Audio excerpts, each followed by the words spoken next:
Monitor the chat for us. And so if you could make sure that your computers are muted and drop your questions in the chat. And then at the end, we will go through the questions that folks have and stay on if folks are have more questions that they'd like to ask. Okay, so welcome. First annual Notifiable Conditions series, and our very first topic is syphilis. My name is Kristen Hosey. I'm the Deputy Director at Chelan-Douglas Health District, and I'll run through some introductions in a second. I'm currently recording at the Wenatchee Valley College, and so it looks a little different than when you guys see me maybe behind my computer screen in the office. We have here also Dr. Wallace, we have Peter, and I'll go through better introductions for folks as well in a second. So this event is being hosted by the Chelan-Douglas Health District in collaboration with the Central Washington Area Health Education Center, housed out of Wenatchee Valley College, and with the Washington Department of Health. So thanks everyone for coming. Our topics today around syphilis, I'm going to do a little bit of housekeeping, which I've already started, and introductions. And then we're going to talk a little bit about public health function, review notifiable conditions, which is the theme of the series, and then jump into some statistics, epidemiology about syphilis, a clinical overview and picture of syphilis, and then have our colleagues from the Washington Department of Health talk a bit more about the pieces that we missed. So thanks. And so for housekeeping, again, this presentation is being recorded. Bathrooms, if you're in person, or down the hall.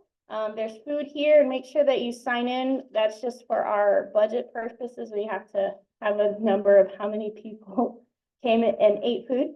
I mentioned please stay muted.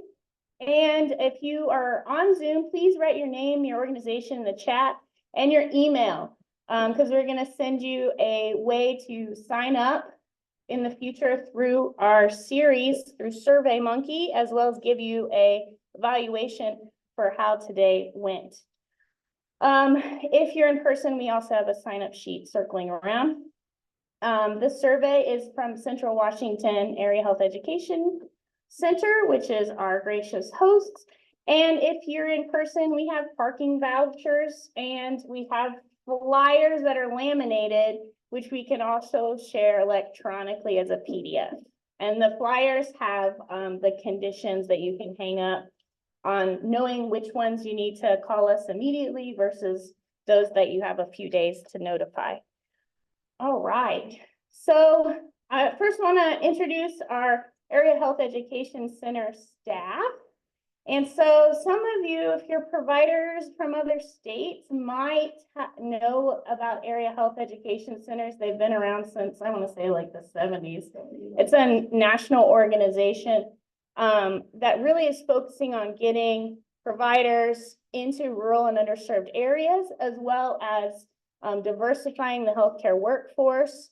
A lot of programs that Nancy Spurgeon, who's our interim director, as well as Jordan Johnson, are working on, have to do with an AHEC Scholars Program, which is open every year in the winter for med students, nurse practitioner students, LP and BSN students, PT, chemical dependency. There's a whole list.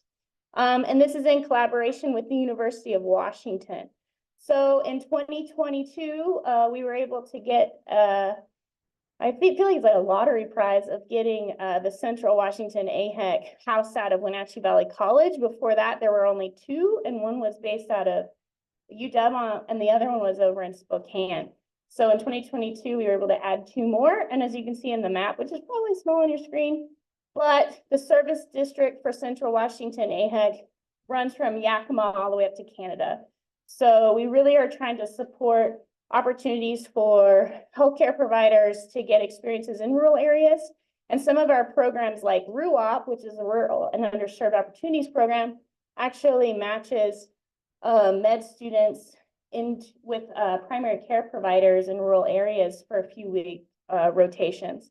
There's also Scrubs Camp to get like middle school and high school kids interested in medical careers.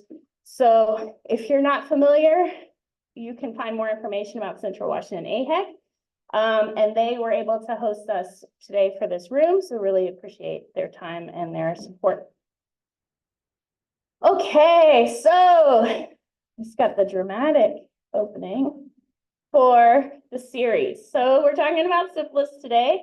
I mentioned that I'm Kristen Hosey, Deputy Director at Chelan-Douglas Health District. I've been working in public health for about 50 years. And we have Dr. James Wallace, who's here, and he is our health officer for Chelan-Douglas Health District, but he's also the health officer for Okanagan County. He's interim for Chelan-Douglas, but hopefully soon will be full-fledged, because that's been a long time interim and a long time coming. Oh, I'm gonna get in trouble for saying that, but okay. And then we have Peter Williams, who is our Director of Communicable Disease and Epidemiology. And then all the way from the DOH, but really Yakima, I think, is Lisa Baldos, who will come in and talk about her work as a field surveillance coordinator for infectious disease. And she is also known as, can I tell them what you're known as? Sure. She's also known as the Syphilis Queen, which I think is the coolest title. So I kind of want to get that title one day too. So, all right, well, thanks everyone. I'm going to turn it over to Peter, who's going to kick us off talking about public health functions, and then we'll go to Dr. Wallace and to Lisa. And for your questions, just drop them in the chat. Thanks so much. All right, thank you, Kristen. Thank you for that introduction. Hello, everybody.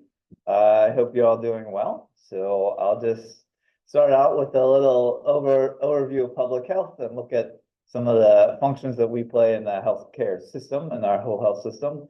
And yeah, we'll just take a look at some of the epidemiology as well. So some of the public health functions that I want to remind people of are, we do the epidemiology and look at the burden of disease. Diseases, not just one disease. We do disease prevention and a lot of programs surrounding that. We help to make disease profiles to form those so that the care providers know what to look for and how the whole range might present, rather than just one type of patient, but all of the range of patients. We do disease detection and investigations, which are often called surveillance. So it can be active or passive. We're out there looking for cases and who we might need to have in for healthcare evaluation. Case investigation, like I said, and then response, whether it's a response to an outbreak or response to questions that are coming from providers and wanting to know what's going on, response to policymakers to let them know kind of what that burden of disease is and what our surveillance and detection is showing and what's coming out. We want to support the healthcare providers as they're seeing patients and help them to understand what different diseases present at and how best to treat, and what are some of the not protocols, but what some of the best practices in that are. And then preparation for the future. So knowing what trends are happening elsewhere in the region, in the state, in the nation, and the world, so that we know what might be coming our way, so that we can all be better prepared. So notifiable conditions generally fit under 4 categories. We have immediately, within 24 hours, within 3 business days, and within 30 days. And those are the categories of where the diseases will be, so that you know how quickly we need to know to have an appropriate response. So when it's immediately, we want to call right away from the healthcare provider. We want you to talk to a live person, whether that's during business hours or you have to call our after hours on call, and then they'll get one of our experts to call you back as soon as possible. And we want those to be as soon as they're clinically suspected. Those are the top ones that we want to know right away, so we can start stepping up as we would need to. The next is the 24 hours. Within 24 hours, we would like to know. So those are you can call during business hours. It can be a fax. Sometimes those come in over fax as well. After hours, again, we want you to call the after hours number and not wait until, especially if it's if it comes in Friday night, we don't want that fax to be waiting until Tuesday if it's a long holiday weekend or something. We want to know what's coming in and what you're seeing. The next is the 3 business days.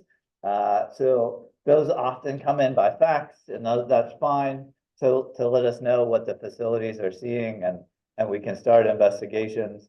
And then again, within 30 days, also can be a fax to your local health jurisdiction, so that they can keep those statistics and know that burden of disease.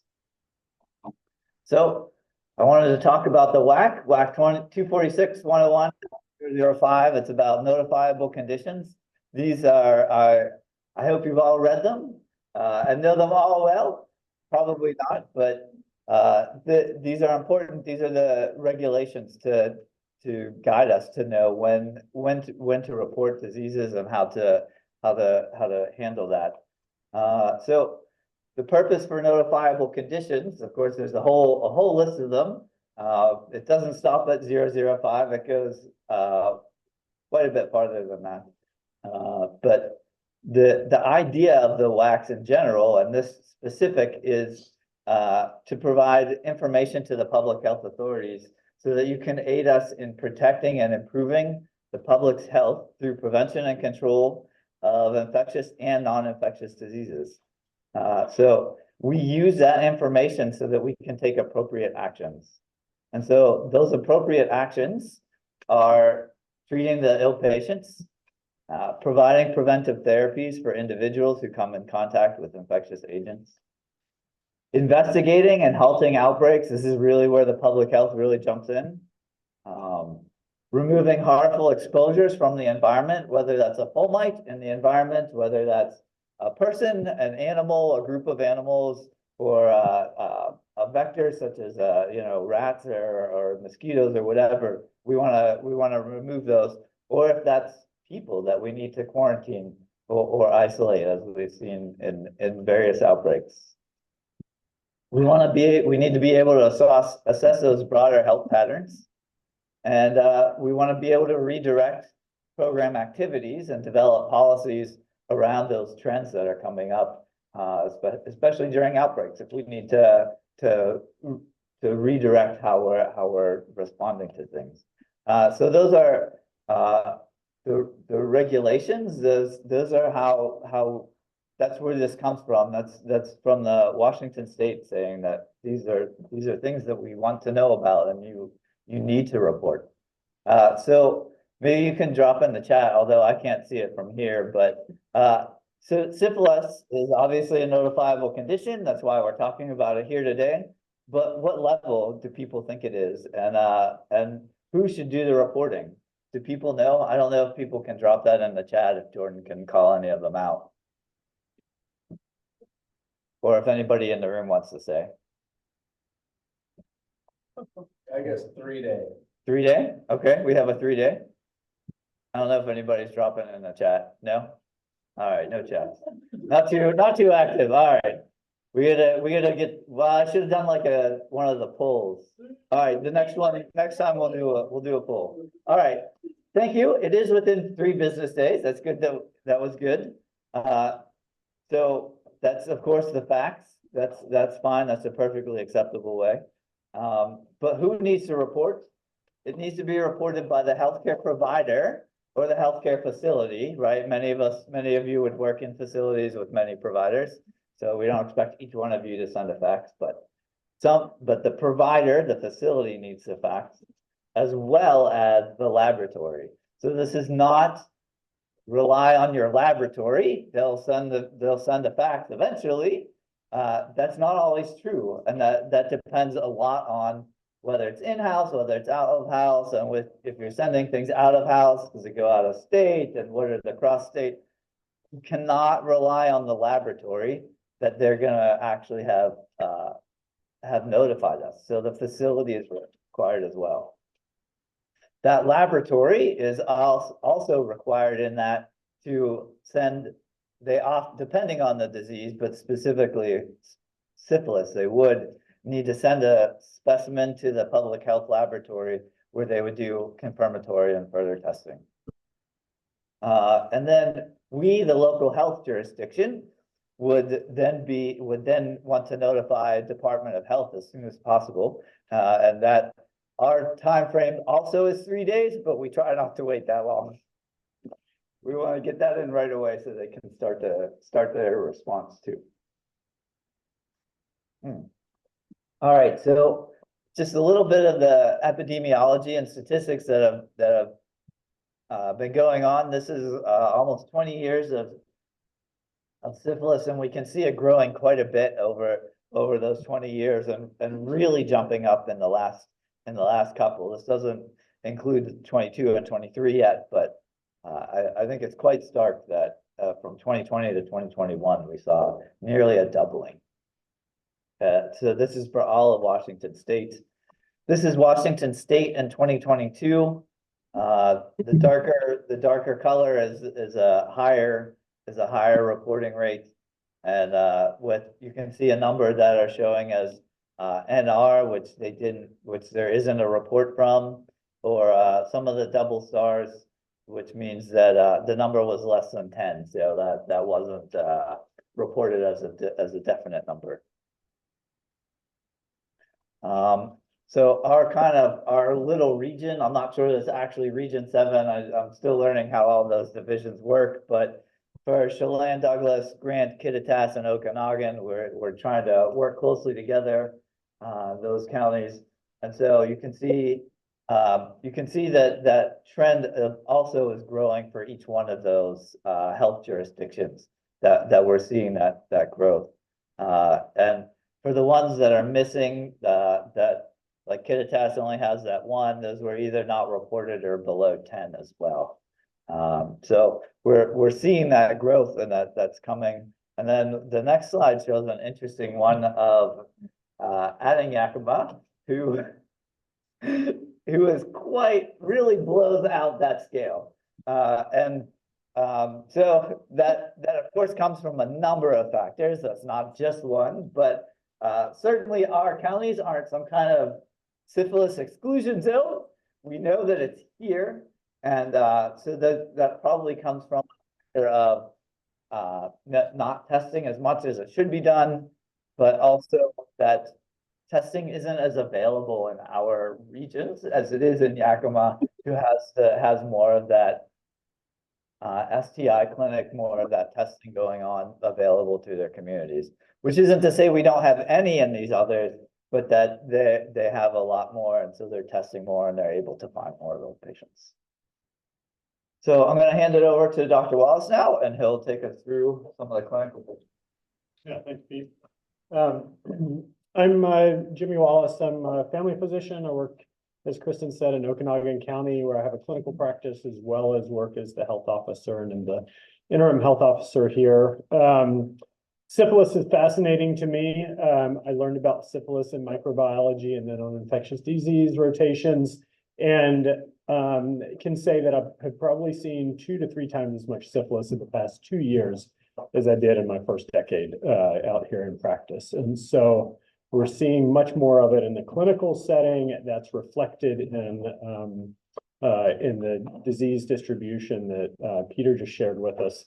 And my suspicion, I think we can all be certain that there's a lot more out there than we recognize right now and that we're picking up. It's a perfect opportunity to use this as an opportunity to focus on how the healthcare system and public health system can each make a contribution and work off of each other. Many of the notifiable conditions are like that. And so when you think of the healthcare system as ensuring access to care, really being good at screening, diagnosis, treatment, ensuring follow-up for patients, and then the public health system looking more broadly at disease surveillance, responding to communicable diseases and other threats to the general public, investigating cases, tracing contacts. The overlap there is what I want to focus on here, and that's screening specific populations, accurate identification of cases. We're talking throughout about disease reporting, how to interpret labs, because that's very specific with syphilis, treatment based on what we know of as disease characteristics, and then ensuring good care coordination, which we've both contribute to in our system. So again, screening, who do we test? I think we're not testing enough people for syphilis right now. Certainly test people with classical symptoms, but there's a big group of people that would benefit from asymptomatic screening. Diagnosis of syphilis not just includes recognition that the person at some point in time has been in contact with syphilis, but accurately staging them to guide treatment and follow-up. As Peter was discussing when and how to notify public health, how to interpret the two tests that we use together to diagnose and stage syphilis, and then tailoring antibiotic selection based on that stage is very important. Perhaps the hardest thing to do is coordinate care, ensure treatment, ensure adherence, not just of the patient, but also their partners, prevent reinfection, and do our work to avoid our rates from going any higher, and hopefully to see them take a downtrend as we've seen in the past. So screening involves testing people who are asymptomatic. And we know that some behaviors, some conditions put people at a higher risk for STIs in general and syphilis. And so we see higher rates among folks who use drugs. Pregnancy is a high risk condition, especially because congenital infection is a serious concern, and we're seeing increases in congenital syphilis over the past 2 to 3 years. Younger people oftentimes can be more sexually active, not as careful, and so we're seeing higher rates in the young population. Traditionally, gay and bisexual men have had higher rates, but we're seeing women who have sex with men catch up, so it's really important to take a good sexual health history and identify risk based on individuals' behaviors. Folks who have been incarcerated, folks who engage in one form or another of transactional sex work have higher rates, and then racial and ethnic minority groups who have had less access to care and less ability to access resources for prevention and treatment are at higher risk. I've got sources throughout, and we'll share these slides. They're great to cite as sources, but I've also included links. And so a lot of these, especially this pocket guide where the red box on the right comes from, is very helpful for clinicians in relearning syphilis. So the disease course is important to understand. After exposure, there can be an incubation period of up to 90 days before primary symptoms occur. And that primary syphilis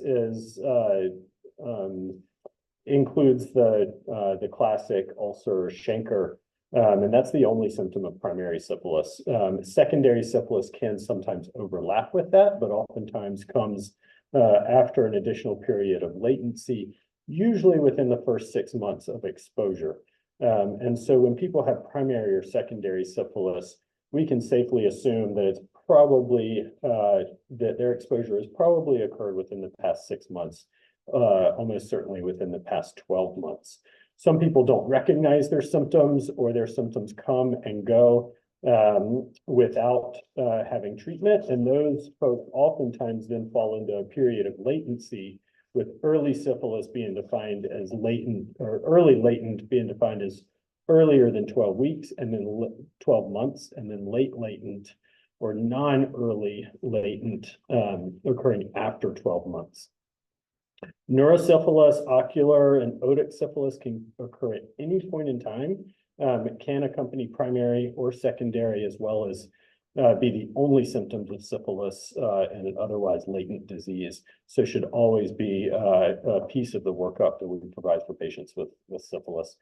With no treatment, 1 to 2 decades later, patients can develop tertiary syphilis, which are cardiovascular complications, as well as gummatous lesions in skin and other organs.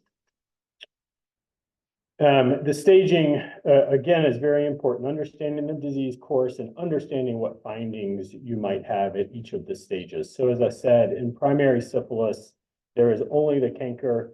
a flat ulcerated lesion at the site of inoculation. So syphilis is transmitted from a contagious lesion to the skin surface. It's not bodily fluid, it's not through sexual fluids, and it's important to help patients understand that, because oftentimes condoms and barrier methods are not completely protective.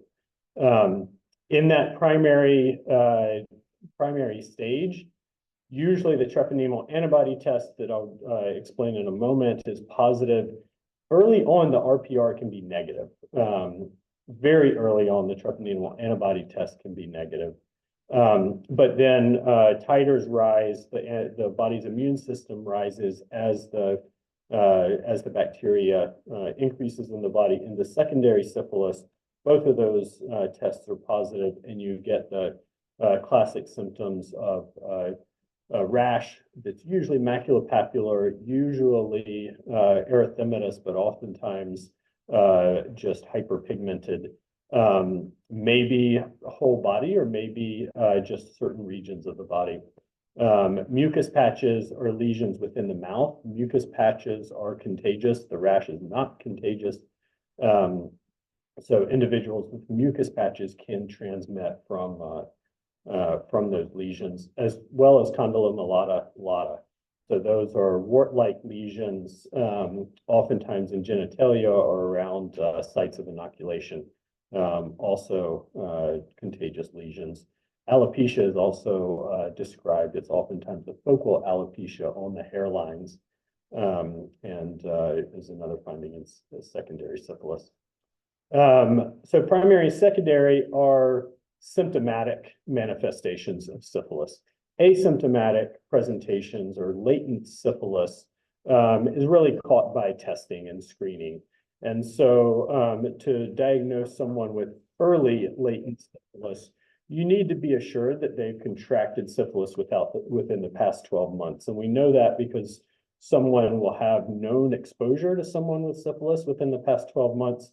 They will have previously be tested with syphilis and have a negative test within the past 12 months. They may have had signs or symptoms consistent with syphilis in the past 12 months, and those have since resolved.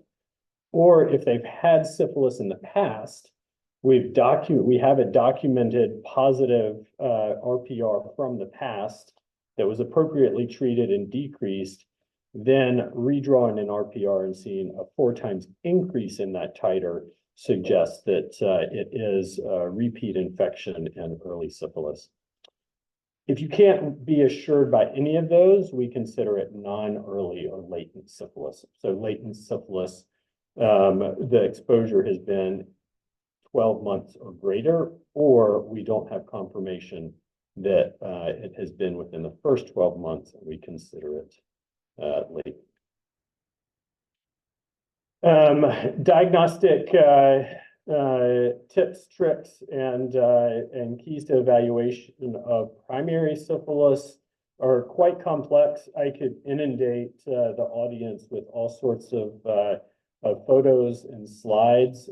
Use the links that I've provided to go into detail to refamiliarize yourself of the clinical findings. But consider primary syphilis for a new or suspicious genital ulcer. With high suspicion, based on the clinical presentation, risk factors, history, and exam, go ahead and test and treat for syphilis. Too often we see that patients are lost to follow-up, and we miss the opportunity to provide treatment. 1 dose of penicillin oftentimes is worth worth getting it wrong if your tests come back negative. If both RPR and your treponemal antibody test come back negative, and you have a high index of clinical suspicion, retest in a couple of weeks. You could have a false negative or just an early case, and it's just requires a little bit more time before you get that positive test. As I said before, always consider neurosyphilis, evaluate for neurologic abnormalities, ophthalmic and otic symptoms, because treatment is significantly different for those cases. Because behaviors and conditions of risk also oftentimes cause other illnesses to go hand in hand. If you're testing for syphilis, also consider testing for HIV, gonorrhea, chlamydia. In my practice, we're testing for hepatitis C and hepatitis B as well, at least every year for individuals, if not more frequently for folks at higher risk. We'll talk about the treatment in a moment, but after you make the diagnosis, important to follow up in a few weeks to confirm adherence to treatment, and then follow up with testing in at least 6 months to document an improvement in titers to document treatment success. And then every 3 months for a total of 2 years for folks with higher risk conditions and behaviors. It's very important to assess and treat partners and can be challenging, but oftentimes the primary care clinician is the first person that can start down the pathway of identifying partners and facilitating treatment. And then report to the health department, not just because it's in the WAC, not just because it's required, but because we've got fantastic resources in our local jurisdiction as well as at the state to help you do the work to keep your one patient as well as other patients safe. The presentation of secondary syphilis, oftentimes more broad. The rash is oftentimes confused with other rashes. The last one I saw, could have very well been eczema or a much more benign rash. But we were able to make the diagnosis, and he really didn't offer any other symptoms. Looking back, he said, yeah, I've had some constitutional symptoms. It was also respiratory illness season, so he didn't really equate the two. Oftentimes there's lymphadenopathy that can be a harder thing to pick up. The wart-like lesions, the condylomata lata, are usually something that patients notice or knew they're worried about, but oftentimes something that patients have a hard time disclosing or bringing up in a clinical conversation. Again, the mucus patches and alopecia are typical of secondary syphilis. As I said before, consider, don't miss neurosyphilis. Again, test and treat if there's high clinical suspicion, if the patient has risk factors and presents with these symptoms. Don't miss the opportunity to treat, test at the same time, and then work with us, work with your teams on follow-up if necessary. Again, also test for other STIs, and then follow up again to ensure adherence in 1 to 2 weeks, and then to retest, ensure success of treatment after 6 or sometimes 3 months. So testing is unique and has changed a little bit recently. So we use 2 tests. We've always used 2 tests. We still use 2 tests. Oftentimes our labs reflexively add on the second test. For a long time, the initial test was a non-treponemal test. So the RPR, VDRL, which exposes the patient's serum to a reactive agent and is quantitative and gives a titer that follows disease activity. That was a more rapid and easier done test than the treponemal specific test. Now with automated labs, it's much easier to obtain a treponemal specific test. They can be faster. They've got less likelihood of a false positive. And so now most labs are starting with the treponemal specific tests, and when that's positive, following it with the non-treponemal tests. The things to remember about the non-treponemal test: one, it does not always go down to 0, so it may remain elevated. And so it's very helpful to know if the person has been exposed before. Another great reason to reach out to us and reach out to Department of Health is that there's a statewide disease registry. And so we can tell what the patient's prior RPR was And if the new RPR is higher or lower, indicating successful treatment in the past and whether or not this represents a new case. The prozone effect is important to remember that in individuals with immunosuppression, especially HIV, the RPR can actually be so high that the machine is not able to process it, and it comes back as a negative result. We see that too often, and need to make sure we don't miss a case because of that. As I discussed before, it can be negative early in the disease course. Our approach now in most places is to start with the treponemal test, follow that if it's positive with the non-treponemal test. If there's been known exposure recently or clinical suspicion is high enough to suggest you've got a false negative, repeat in 2 to 4 weeks. Follow-up testing either at the time of treatment, because sometimes there's a delay in actual diagnosis and the time that a person begins treatment, can be just an RPR. And then the follow-up testing after treatment to ensure that that titer has gone down can be the RPR only. For those patients suspected of neurosyphilis, we need to collect CSF and test that. So oftentimes need to be referred to the hospital for lumbar puncture.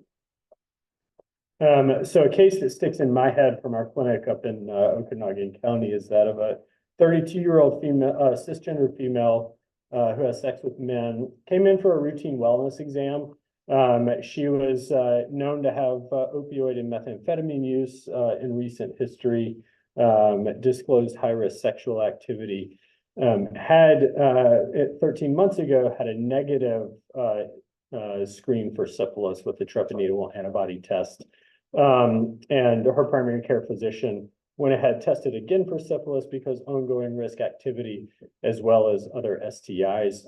Her treponemal antibody came back positive, and her RPR reflexed at a titer of 1 to 64.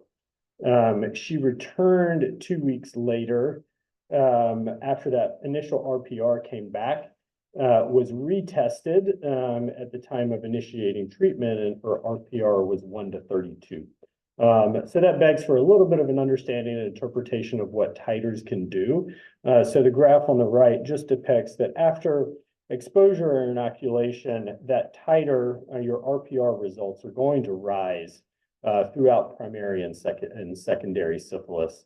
If untreated, they can begin to trend downward again. That's a natural course of disease.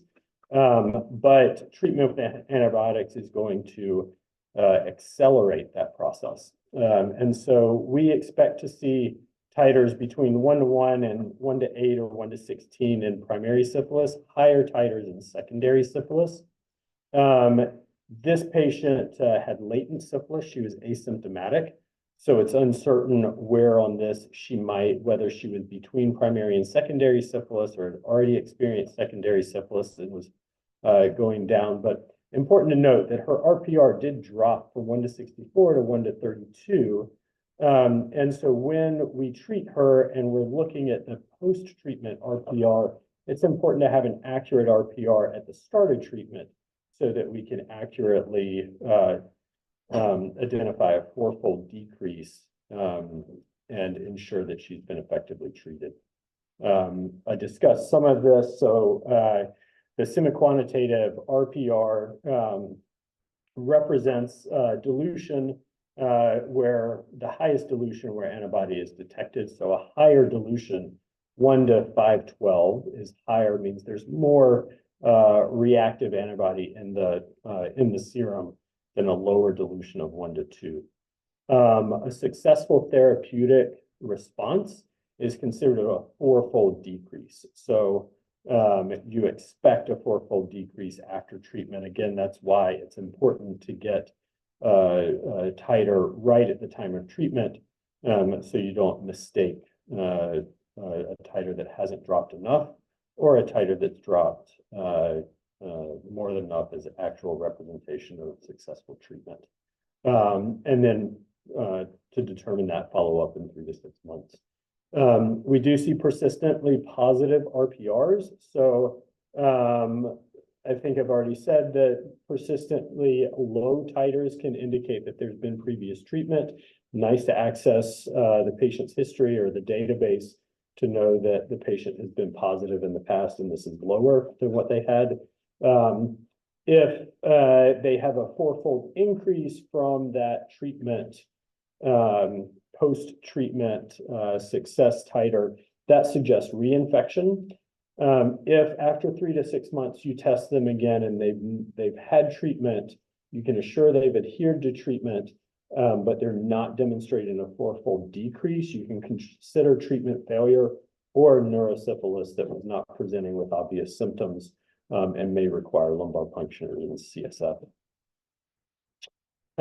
Treatment is based on stage. So a reason it's so important to accurately diagnose the stage of syphilis is that early syphilis or syphilis that occurs 12 months prior from inoculation gets 1 dose of bicillin or 14 days of doxycycline, whereas syphilis that we are uncertain of its duration or has been present for longer than 12 months gets 3 doses of bicillin 1 week apart. So 3 doses every week, or a total of 28 days of doxycycline. Neurosyphilis requires IV penicillin, has to be administered in the hospital, and is Q4 hours for 10 to 14 days. So diagnosis can be pretty tough. Treatment, if you have the accurate diagnosis, can be easier, but both of them are pretty hard. I would say, in my experience, care management, coordinating the needs of our patient population is harder than that. So we at Public Health take very seriously an in-depth case investigation, tracing contacts, trying to identify everybody that's been exposed, get them treated and tested as well. Oftentimes we might find ourselves treating before we have the opportunity to test. And that's an accepted approach and certainly part of our work to reduce this increase that we're seeing. My patient or our clinic's patient that we saw, we diagnosed with late or non-early latent syphilis. So recommended that she get 3 doses of bicillin. She received 2 doses. Those 2 doses were 4 weeks apart because she was tough to get in. And then after only 2 doses, she was lost to follow-up. We've got a great relationship with our Department of Health field coordinator. She was able to maintain communication with the patient, identified that the patient had a needle phobia, and that was the primary reason she didn't want to get stuck again.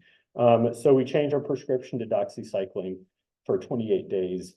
Unfortunately, the patient didn't follow up, and so we placed an alert in her chart. We went ahead and placed orders for what she would need, were she to return to any of our facilities. So the labs, getting an RPR at the time of treatment, as well as that doxycycline dose.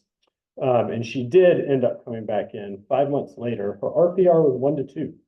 And we have encouraged her to follow up 3 months later because it appears that that drop is indicative of success. I called and notified our field coordinator that she had come back. Her RPR had actually dropped, even though she didn't receive a full course. And the field coordinator was able to say, oh yeah, you know what? After we did contact tracing, after we started treating partners, we realized that the partner she had been with probably had exposed her, within 2 months of her initial testing. And so we suspected it was early syphilis after we did a lot of work to get to know that group of partners. So it wasn't a surprise that just 1 dose of bicillin successfully treated her. Again, there was a lot that the field coordinator was able to share with me about her partners, about the treatment of other people that I was unaware of, but greatly appreciative of. These are great resources for clinicians, really for anyone. The STI treatment guide, the mobile app, is a huge help. So I've got it linked here, as well as MMR updated STI guidelines from 2021, the pocket guide that I referenced earlier, some Department of Health site for Washington, and then this STD curriculum's out of UW, but it's a great self-study guide for all STIs. So please access those, use those. And before I say thank you, I'd love for Lisa Baldoz, our field coordinator from Department of Health, to share any lessons learned or wisdom from the work that you do. We really appreciate it. You want me to share that from here? Either way, Okay, I can do it's it. your room now. So, my name is Lisa Baldoz. I'm, Camera. what's They that? can't see you. They can't see me on camera? Yeah. Yeah, come up to the. Maybe come up. Yeah, I'm usually in sweat, so It's both. doing build out with stuff. no, you're great. Thank you for coming to be. Absolutely. How can I, right here? Yeah. Am I looking at the camera here? It's back Camera's here. up there, yeah. Okay. Hello, my name is Lisa Baldoz. I'm from the Washington State Department of Health. I'm housed in Yakima. I'm the field service coordinator supervisor. I supervise Julie Zink in Spokane area, Eastern Washington. But she does help out in Okanagan. In all of Central Washington, we have 4 of us that are doing disease intervention work, which is Rosa Barragan, who's here with me today. We have Carlos Contreras, and we have Gilbert Zuniga, and I also perform disease intervention work. I've been working with people living with HIV since 1999. I started working in rural communities in Central Washington in 2001. Started working for the Department of Health in 2010 as a disease intervention specialist. And so our role here in Chelan-Douglas as disease intervention specialist, we are the individuals that receive the case reports or help getting the case reports, reviewing the labs, sharing the syphilis registry with providers or the local health jurisdictions. I work very closely with Dr. Johnson, have for years, and he's been an excellent resource for me and my team. And in speaking with Dr. Johnson, I'm pretty excited on working with him more now that he's going to add an additional infectious disease doctor. So there'll be a total of 3. And some of the struggles that we've been finding in Chelan-Douglas, like rural community in itself, is locating partners and where we go to get partners tested. We can treat, but the availability to, we can test, but the ability to actually treat has been very challenging for us in all rural communities. And so I'm working with Dr. Johnson. I'm working with him to actually establish a day where we can come in as drop-ins with the clients that we're able to find out in the community that are named as partners. So I'm pretty excited to see how that's going to go. Again, we have 4 people that are working in all of the counties in Eastern Washington. And we're a world of resource, trying to find the hot spots, providing additional testing for clusters that we have identified. In Yakima, as you've seen the rates in 2022, we did a lot of work, collaboration with the tribal clinics, collaboration with Yakima Health District, where we worked very closely with them, bringing in partners and getting partners tested and treated the same day. Having a public health nurse from Yakima County being able to go out with us out in the field and providing treatment out in the field in some situations. And also on top of that, working with the local needle exchange with Yakima Health District, and also providing testing and treatment, and having the ability to take a look if there's a partner that we've been looking for where they were able to test and treat on the spot. So a lot of work went into that. And so we're starting to see a little bit of decreases, but Department of Health is a world of resources, and we're here, if we have a priority case of syphilis or somebody newly diagnosed with HIV, we pretty much stop what we're doing and we drive from Yakima here. And so I'm excited that you invited me. I'm excited that I got to meet everybody in person. And again, anybody needs us, they know how to reach us. If not, we're on the Washington, what is it? What is our website? doh.wa.gov. So, and we're all listed there. All the field service coordinators are listed there in our role. Yeah, thank you. Thank you, guys. Thanks for coming to be with us. Absolutely. the work that you guys do, Rusty, you too, and I think that, you know, getting out into the field, getting to where, you know, people live, where people, you know, congregate, recognize that, that can be a lot more proactive in dealing with. If we just sit and wait for people to come to the clinic or come to the hospital, you know, we're not gonna reverse these trends. So really appreciate the work that you guys are doing and we'll continue that close collaboration and work to turn this around. Any questions in the chat, or if anyone wants to raise hands or unmute, happy to spend a few minutes taking questions, suggestions, experiences people have had, or additions to our conversation.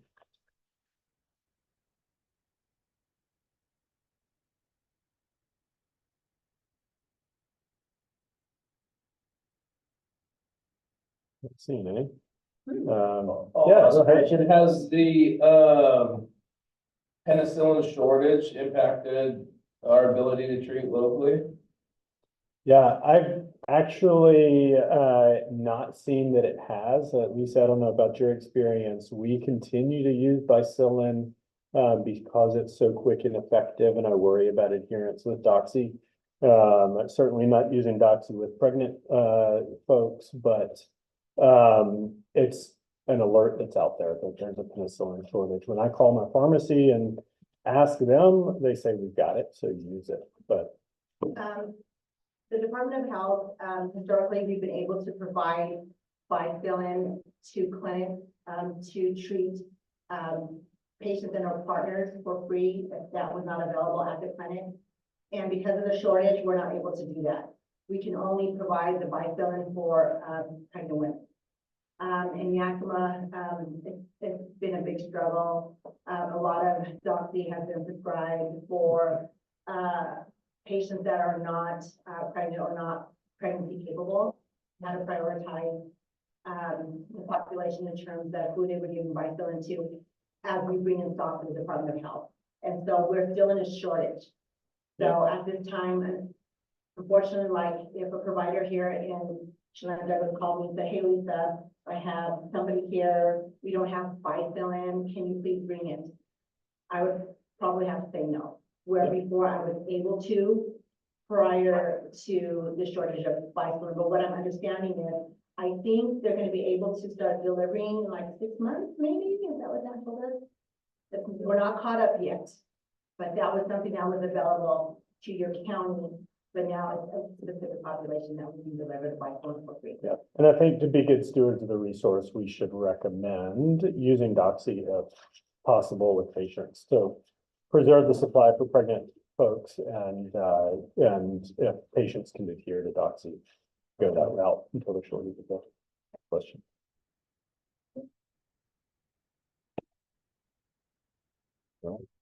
There's one other thing, Yeah. if you guys are interested in attending these events in the future, our next one will be on May 2nd. Maybe it'll be here at the college, maybe it'll be somewhere else, we'll figure it out. Hopefully it'll be at WVC. And our goal is to have these quarterly, so stay connected, stay tuned, and if you had dropped your emails in the chat, we'll be able to plug you into our notifiable conditions listserv, so you'll stay up to date. And make sure that you take the survey that we send you so that you can get on the listserv, but also let us know what conditions you'd like to hear about next time, because that's a question in our poll. But we will hang out here for a few more minutes for other folks that have questions and for folks to finish eating and, you know, network that are in person. I might teach the syphilis handshake to the people in person. I might not, it might be, but if you see me, you can come find me and we'll talk more about syphilis or all the STIs and notifiable conditions as you'd like. So I think we could probably stop the recording, but hang out and be available for folks that want to, you know, unmute and ask more questions. So thanks, everyone. And next time it won't be so. We didn't have